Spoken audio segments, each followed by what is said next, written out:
Estamos en comunicación con Gustavo Battistoni, periodista, escritor, quien en estos momentos está en la sede, en la redacción del Correo de Firmat, este medio tan importante del sur provincial. Y vamos a charlar un poco sobre historia, que es lo que nos convoca en esta hora.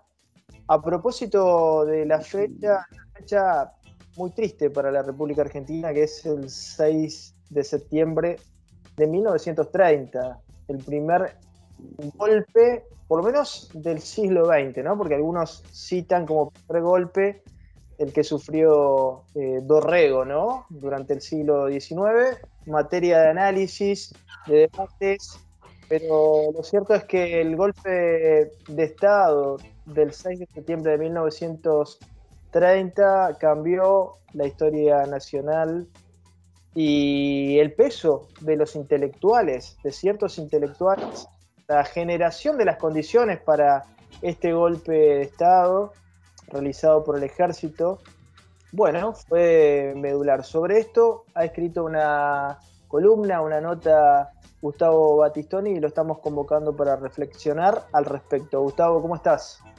Hola, ¿cómo te va? Buenos días. Bueno, contanos un poco por qué pensaste en escribir sobre el rol de los intelectuales en el golpe de 1930. Porque el golpe tiene muchas facetas. Bueno, porque es la primera vez que participa en forma activa un grupo de intelectuales, y en particular uno, Leopoldo Lugones, a pesar que los intelectuales tuvieron bastante peso en la política argentina durante el siglo XIX. Hay que pensar que Mitre, Sarmiento, etcétera, eran intelectuales de primer nivel, pero la participación de Leopoldo Lugones desde aquella famosa arenga en el centenario de la batalla de Ayacucho, donde dijo: ha llegado la hora de la espada, en 1924, por el centenario de la batalla de Ayacucho, empezó con una política de demolición desde el punto de vista teórico del radicalismo y de la democracia liberal en particular. Y esto es un factor que merecería analizarse con mayor profundidad. En general no se toca esta tradición de alguna forma particular que tenemos nosotros de haber tenido una ultraderecha siempre muy ligada a factores de poder en contra de los gobiernos populares. A mí me parece que es una constante desde el golpe del 30, aún antes, pero me parece que con la aparición de la prédica de Leopoldo Lugones o los jóvenes nacionalistas de la Nueva República, estoy pensando en Julio Irasusta, en Rodolfo Irasusta, en Roberto Palacio, adquiere un cari nuevo, ¿no?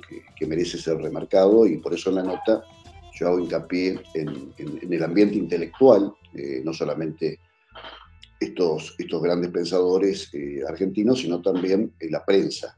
Hay que pensar que, por ejemplo, La Fronda, que era un diario muy importante de esa época, no ahorraba ningún epíteto, ninguna descalificación hacia Hipólito Yrigoyen, lo llamaban el megaterio, el imbécil, el fenómeno. Es decir, había una destrucción de la figura de Yrigoyen, que era la representación de los movimientos populares de la época, que tuvo un efecto deleterio y de alguna forma fue preparando el ambiente cultural e ideológico para el golpe del 6 de septiembre, que marcó un antes y después en la historia argentina, indudablemente. Claro, claro. A propósito de Irigoyen, hay que mencionar que de alguna manera el primer gobierno de Irigoyen en 1916, luego de la crisis política y económica también que se da en Argentina con el comienzo de la Primera Guerra Mundial, bueno, eso de alguna manera marca el límite del roquismo que estaba en el poder hasta ese entonces, y el gobierno de Irigoyen comienza con una serie de reformas muy modernizantes, diría Bunge, o con sentido modernizante, ¿no? Para el país, legislación laboral, industrialización, bueno, una serie de reformas sociales, económicas, la creación de yacimientos petrolíferos fiscales. Esto, de alguna manera, evidentemente generó mucho dolor en los sectores de poder que no estaban habituados a este tipo de democratización, Gustavo, ¿no? No, porque hay que, en general, cuando uno lee los libros de historia que tratan sobre el nacionalismo, hablan de una influencia foránea, el fascismo, la marcha sobre Roma, pero hay también una tradición oligárquica nacional que es muy acentuada. Y creo que Lugones, si uno lee La Patria Fuerte, la Grande Argentina, bueno, libros muy importantes, su última biografía sobre Roca, que no terminó, era la obra que estaba trabajando cuando él se suicidó en 1938, y está esta cuestión de un elitismo republicano no democrático, bueno, que veía en el siglo XIX con mucha desconfianza a los criollos, que veía después con mucha desconfianza a los inmigrantes, italianos, españoles, que eran inmigrantes pobres en general, o judíos pobres que venían a nuestra querida patria, y después se transformó directamente en un clasismo muy acendrado, muy definido, que está en gran parte del pensamiento de las élites argentinas. Lugones quizás es la expresión más brillante, porque cuando uno lee su poesía, sus cuentos, incluso sus cuentos fantásticos, es un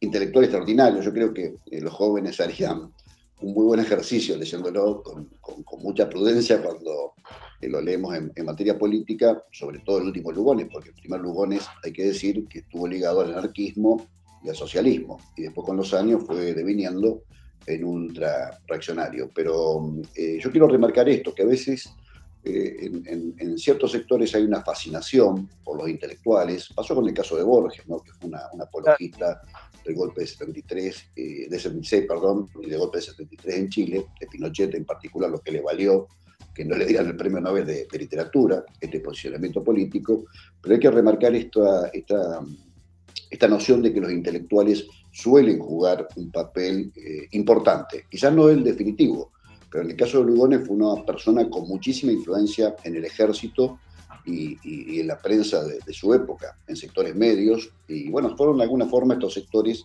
los que odiaban profundamente al radicalismo irigoyenista, ¿no? Claro, claro. Hablando de otros tiempos, Gustavo, vivimos una realidad donde el movimiento intelectual quizás no es tan marcado como en otras épocas de Latinoamérica, de Argentina. Si pensamos en figuras como las de la generación del 900, el mismo Lugones, Borges, bueno, tantos intelectuales que dio nuestra Argentina y nuestra América. Estamos en un momento de orfandad, si se quiere, en materia intelectual, pero sin embargo persiste el elitismo, persiste cierto odio, ¿no? Por parte de los sectores pudientes y también, y esto corre por cuenta mía, del otro lado, quizás lo que falta es cierta habilidad para digamos, poder transitar esta cancha, ¿no? Como se dice vulgarmente. Eso no quiere decir que tenga la misma responsabilidad un actor que el otro, pero digamos, es una situación muy compleja. Claro, hay que pensar que la tarea intelectual, uno a veces lo piensa en individuos, pero yo quiero tomar una especie de esta idea de Gramsci del intelectual colectivo. Es decir, hoy no hay grandes figuras, pero hay todo un sistema cultural de medios que reemplaza a los grandes nombres y repitiendo siempre una serie de cuestiones, como le pasó a Irigoyen. Yo te decía que era permanente la descalificación hacia la persona de Irigoyen. O sea, no se pensaba tanto en criticar al Partido Radical, sino que se sabía que el emergente de ese proceso era Hipólito Yrigoyen, entonces se cargaban las tintas contra él. Y hoy en día lo vemos en los medios a partir de otra figura. Hay que, indudablemente, la figura de Cristina, más allá de la valoración personal que hagamos sobre esta figura, es permanentemente vilipendiada y es cosificada o castigada desde un punto de vista irracional. Y bueno, eso no le hace nada bien a la democracia. Me parece que esto debe ser remarcado y puesto en duda, porque los medios crean un sentido común que después los ciudadanos lo repetimos. O sea, porque Claro. Nuestra gran parte de nuestra información, incluso nosotros que por ahí somos, que expresamos ideas o las discutimos, recibimos las ideas del entorno. Y bueno, el ciudadano común es permanentemente bombardeado por una serie de ideas que no se reflexionan. O sea, porque uno repite, a veces le pasa a uno, que por ahí tiene un cierto desarrollo en cuanto a lecturas, o cierta conciencia crítica, pero el ciudadano común que tiene que trabajar, que llega a su casa, que está muy cansado, bueno, prende el televisor, escucha la radio y a veces escucha cosas que son realmente abominables. Y esto crea todo un clima de racionalidad. Le pasó también a Isabel Perón en 1974-75, o sea, más allá de lo que ocurría en el momento, pero también se la cosificó y pasó en la historia argentina. La prensa porteña llamaba a San Martín cornudo, Rey José, es decir, esto no es nuevo, pero se ha intensificado. Con la aparición de un nuevo fenómeno, a partir de, aunque está en desarrollo esto, pero me parece que por primera vez vemos que ciertos sectores marginales empiezan a tener una participación activa en la violencia, como ha pasado con el atentado del jueves pasado contra Cristina Fernández. O sea, este personaje que intentó asesinarla, más allá de que bueno, está investigándose, indudablemente es un marginal, y un marginal desde el punto de vista personal. No sé realmente qué conexiones puede haber, no me aventuro. Alguien me puede criticar por esto, pero me parece a mí que el tema va por ahí, va por pensar cómo se crea un ambiente de odio, de violencia, desde el punto de vista mediático, que después repercute y tiene emergentes como estos personajes que llegan a atentar contra una figura política tan importante, ¿no? Claro, claro, quizás una de las claves para este momento sea desandar el camino de esta retórica de confrontación, Gustavo, ¿no? Un poco el espíritu de lo que plantearon en su momento con la obra del pueblo Perón y Balbín, ¿no? Volver a cierta amistad social, dejando ese primer peronismo más entroncado en, en lo radical, ¿no? En lo radical, en el discurso radical. Bueno, este discurso de hermanamiento que tuvo la hora del pueblo, me parece que en este contexto sería sano también para desescalar esta ola de violencia verbal, por lo menos, que puede tener, como vos decías, repercusión en sectores marginales. Sí, hay que buscar consensos básicos en la sociedad para que estos sectores queden, que son minoritarios, en general, son muy radicalizados, con mucho odio, con mucha violencia, pero que no son la mayoría de la población. Lo que pasa es que el discurso a veces llega a tal nivel que uno cree que la palabra no tiene impacto sobre la sociedad, y la palabra tiene mucho impacto. Por eso yo recordaba la figura de Lugones, porque, y bueno, una observación que hacía, que Lugones siempre estuvo entre la espada y la palabra. O sea, para él la política en un momento fue la espada, fue influir sobre el ejército, y vaya si tuvo efecto su prédica, y la palabra, desde la conferencia, la prensa, el libro, intentando demoler lo que él entendía que era un régimen decadente, que era la democracia liberal, y en particular el acceso de las masas a la política a partir del triunfo de Hipólito Yrigoyen el 2 de abril de 1916, ¿no? Claro, claro. Salvando las distancias, Gustavo, y escuchándote, podríamos tomar el concepto de von Clausewitz: la guerra es la continuación de la política por otros medios. Entonces, de lo verbal, de la retórica, del discurso a la violencia, también se puede hacer ese tránsito, ¿no?